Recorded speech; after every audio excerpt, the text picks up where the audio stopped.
नमस्कार, सुस्वागतम, वेलकम, अभिनंदन। आपका स्वागत अभिनंदन करती हूँ। कैसे हैं आप लोग? घर में सब कैसे हैं? आपका स्वास्थ्य कैसा है? आप अपना पूरा ध्यान रख रहे हैं, नींबू पानी पी रहे हैं। बहुत ज़्यादा ज़रूरी है पानी का सेवन इस वक्त, और अपना ध्यान रखें। और आपको अपने आसपास घूमने वाली चिड़िया, गायें, कुत्ता, बिल्ली, इन सब के लिए भी पानी प्रोवाइड ज़रूर करना है। ये हमारी सोशल रिस्पॉन्सिबिलिटी है। आज ये वीडियो जो मैं बनाने जा रही हूँ इसे केवल महिलाएं देखें। This video is only for womens. इसे पुरुष ना देखें तो बेहतर होगा, क्योंकि आज मैं महिलाओं की पहचान महिलाओं से कराऊंगी। जी हाँ, एक महिला होते हुए मैं आपकी बात को बहुत भली प्रकार से समझती हूँ। क्यों बार बार ये कहा जाता है कि महाभारत हो या रामायण हो, हर किसी के पीछे, हर प्रॉब्लम के पीछे महिलाएं होती हैं। इस बात पर, इस विषय पर चिंतन करने की अत्यधिक आवश्यकता है, और अपने आप को बदलने की भी शायद ज़रूरत है। जी हाँ, औरत औरत की दुश्मन नहीं होती। कम से कम ये अब हमें साबित कर देना चाहिए। आपसे ये कहना चाहूँगी कि सोशल लाइफ आपकी एक होती है। आप या तो बिल्कुल वर्किंग बनकर रह जाती हैं, या बिल्कुल हाउसवाइफ बनकर रह जाती हैं, या कई बार आप हाउसवाइफ और वर्किंग वूमेन के बीच में आ जाती हैं।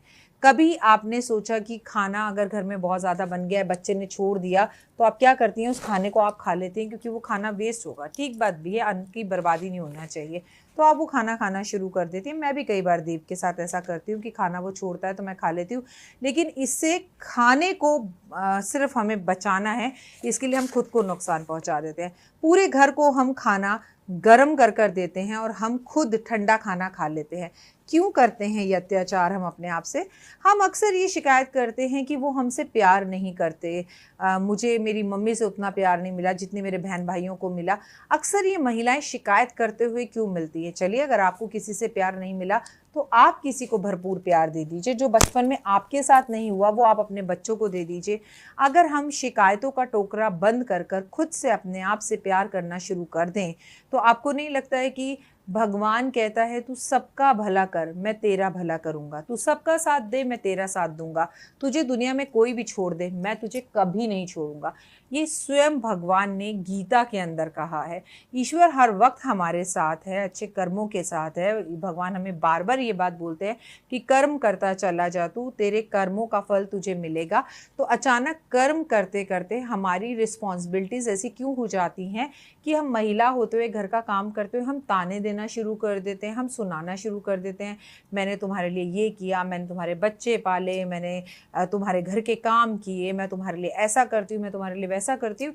जब भी महिलाएं इस तरह के शब्दों का इस्तेमाल करती हैं, वो सब कुछ ख़त्म कर देती हैं। मान लीजिए एक लड़का और लड़की का अफेयर है, और वो अफेयर बहुत लंबे समय तक चल रहा है, और बाद में उन दोनों के बीच में कुछ मिसअंडरस्टैंडिंग्स होने लगी, या एक दूसरे से दिल भरने लगा। तो अचानक से लड़की कहेगी, तेरी औकात ही क्या थी, तू था क्या, मैंने तेरे लिए क्या नहीं किया, मैं तुझे बर्बाद कर दूंगी, मैं तुझे सड़कों पे ले आऊंगी। मैं ऐसा नहीं कह रही कि ऐसा केवल महिलाएं कहती हैं, ऐसा पुरुष भी कहते हैं। लेकिन बीइंग ए वुमेन, हम ममता की मूर्ति हैं, हम माफ़ी की मूर्ति हैं, हम समाज को चलाने वाली, हम जननी हैं, हमें देवी कहा जाता है, हमें भगवान के बराबर रखा जाता है। तो क्यों ना हम बड़कपन दिखाएं? क्यों ऑफिस के अंदर हमें गुस्सा आ जाता है? क्यों महिलाएं महिलाओं की दुश्मन बन जाती हैं? क्यों ऐसा अब्द शब्द हम एक महिला होकर दूसरे महिला के प्रति इस्तेमाल करते हैं? क्यों दो सहेलियां अच्छी दोस्त नहीं हो पाती जबकि दो पुरुष अच्छे दोस्त हो जाते हैं, या एक महिला और एक पुरुष अच्छा दोस्त बन जाता है, परंतु दो सहेलियां, दो बहनें, दो नंदे, मतलब नंद भाभी और सास बहू, और ऐसे रिश्ते, जेठ जेठानी या जेठानी और देवरानी, ये अच्छे रिश्ते क्यों नहीं बन पाते हैं? कहने का मतलब ये है कि क्यों महिला का महिला से नाता दुश्मनी का है? इस विषय पर आप ज़रूर सोचिएगा, और कोशिश कीजिएगा कि अपने आसपास के रिश्तों को मधुर बनाएं।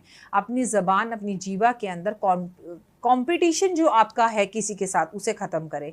अगर आपकी देवरानी बहुत खूबसूरत है और आप जेठानी हैं, खूबसूरत नहीं है, तो आप खाना बहुत अच्छा बनाती होंगी। हो सकता है आपकी हंसी बहुत अच्छी हो। कुछ क्वालिटी आपके अंदर ज़रूर होगी जो आपकी देवरानी में नहीं होगी, या कुछ क्वालिटी आप में ज़रूर होगी जो आपकी नंद में नहीं होगी। तो आइए मिलकर अपने अंदर झांकते हैं। बहुत सारे व्हाट्सअप आते हैं कि मेरी बेटी की शादी नहीं हो रही, बहुत सारे व्हाट्सअप आते हैं कि मुझे बच्चा नहीं हो रहा, बहुत सारे व्हाट्सअप आते हैं कि मुझे ब्लीडिंग प्रॉब्लम है। आज मैं आपसे आपके खास उन 5 दिनों के बारे में भी बात करने वाली हूँ। आपको आज मैं जो बातें बताने वाली हूँ वो बचपन में कम से कम मुझे मेरी नानी दादी ने बताई थी, आपकी ने बताई ज़रूर होंगी पर आप भूल गए होंगे। आइए नज़र डालें।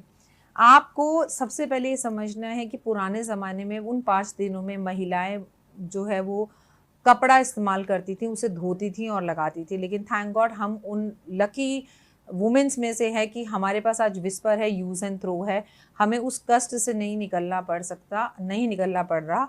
कई आप में से कई लोगों ने देखा होगा जिनकी मम्मियाँ ऐसा करती थी, जबकि ये गलत है। ये आज हाइजीनिक तरीके से भी गलत है और केमिकल्स और मेडिकली तरीके से भी गलत है, क्योंकि हमें एक बार यूज़ किया हुआ कपड़ा दोबारा यूज़ नहीं करना चाहिए।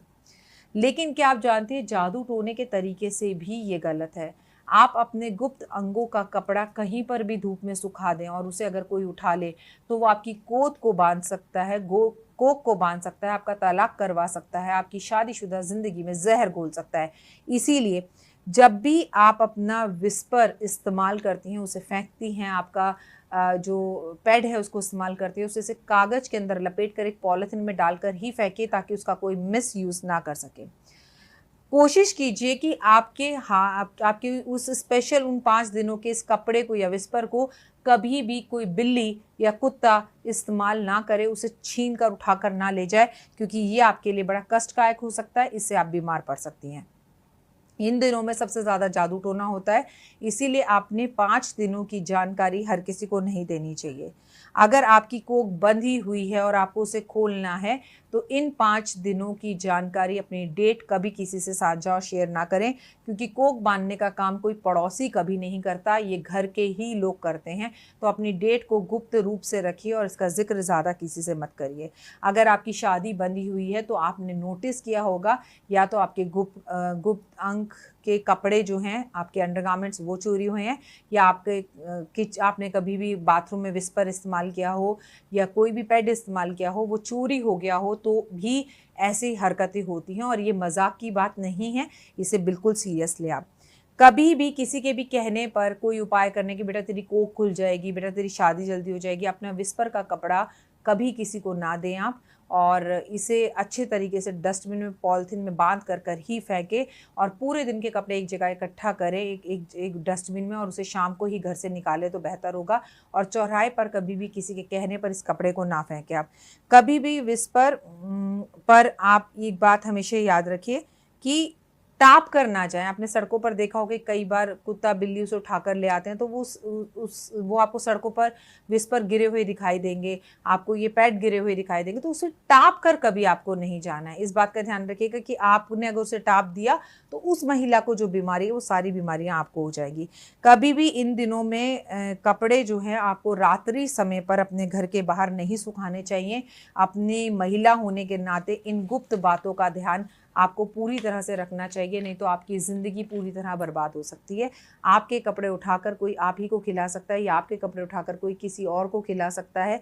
जिसके वश में आप हो जाएं या वो आपके वश में हो जाए, तो इन बातों का खासा ध्यान रखें। उन 5 दिनों में कंप्लीट रेस्ट करें। शायद यही कारण था कि पहले ज़माने में महिला को अलग कमरे में रख दिया जाता था, उसके हाथ से कुछ खाया नहीं जाता था, उसे अपने हाथ से कुछ दिया नहीं जाता था, वो अपने कपड़े स्वयं धोती थी, अपना ध्यान अलग रखती थी और उसे घर के एक क्षेत्र में रख दिया जाता था, जिसे कहते हैं कि हम औरतों का जो है ना अपमान करते थे, उन्हें सम्मान नहीं देते थे। मेरे ख्याल से पुराने ज़माने के लोग हमसे ज़्यादा समझदार थे, वो वहमी नहीं थे।